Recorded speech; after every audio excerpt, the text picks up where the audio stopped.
ले जी, आज के इस इंटरेस्टिंग लेक्चर में हम सीखेंगे अंग्रेज़ी में शॉपिंग यानी ख़रीदारी कैसे करते हैं। तो आइए सीधा चलते हैं अपने लेक्चर पे।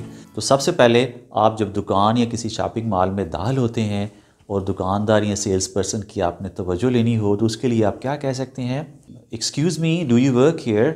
मैं माज़रत चाहता हूँ, क्या आप यहाँ पे काम करते हैं? या आप ये भी कह सकते हैं could you help me please, ज़रा मेरी मदद फरमाएंगे। उसके बाद जो चीज़ आपने ख़रीदनी है आप उसके बारे में इस तरह से पूछ सकते हैं। I am looking for a good quality T shirt, I am trying to find a good quality T shirt, do you sell T shirts, do you have any T shirt. यानी मुझे टी शर्ट चाहिए तो मैं T shirt ख़रीदने के बारे में इन 4 तरीक़ों से पूछ सकता हूँ।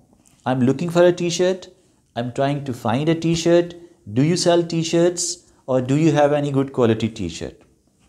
उसके बाद आगे है कि अगर मैंने चीज़ की कीमत के बारे में पूछना है तो मैं किस तरह से पूछ सकता हूँ। हाउ मच इज़ दिस, इसकी कितनी कीमत है। आप इसको यूँ भी कह सकते हैं हाउ मच आर दीज या दोज, कि इन चीज़ों की या उन चीज़ों की कितनी कीमत है। How much does this cost, इसकी कितनी कीमत है। How much is that in the window, कि वो चीज़ जो खिड़की में पड़ी है उसकी कीमत कितनी है। अब कीमत आपको मुनासिब लगी है तो आप कह सकते हैं साउंड्स क्वाइट रीज़नेबल, यानी कीमत तो मुझे मुनासिब लगी है। आप ये भी कह सकते हैं वाओ दैट्स चीप, हाँ ये कुछ सस्ती है। अगर चीज़ महंगी है तो आपको ये कहना होगा दैट्स अ बिट एक्सपेंसिव, ये ज़रा ज़्यादा महंगी है।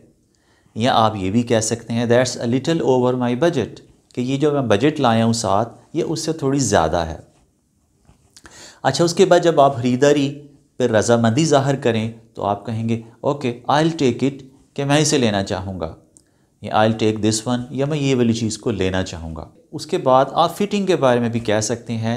जैसे आपको चीज़ फ़िट नहीं आई तो आप कह सकते हैं डज़न्ट फ़िट, कि ये मुझे फ़िटिंग में पूरी नहीं आई, या इट डज़न्ट वर्क, कि इससे काम नहीं चलेगा। अगर शर्ट या कोई चीज़ लंबी है तो आप कहेंगे इट्स टू लॉन्ग, अगर बहुत छोटी है तो इट्स टू शॉर्ट, अगर टाइट है तो बोलेंगे इट्स टू टाइट, अगर वो लूज़ है तो आप बोलेंगे इट्स टू लूज़।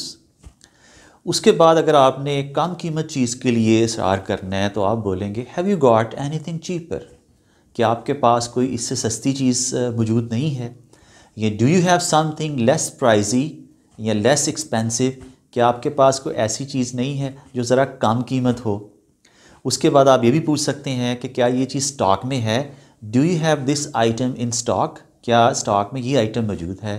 फिर आप ये भी कह सकते हैं do you have a smaller bigger और लार्जर साइज़, कि आपके पास छोटा बड़ा या सबसे बड़ा साइज़ है।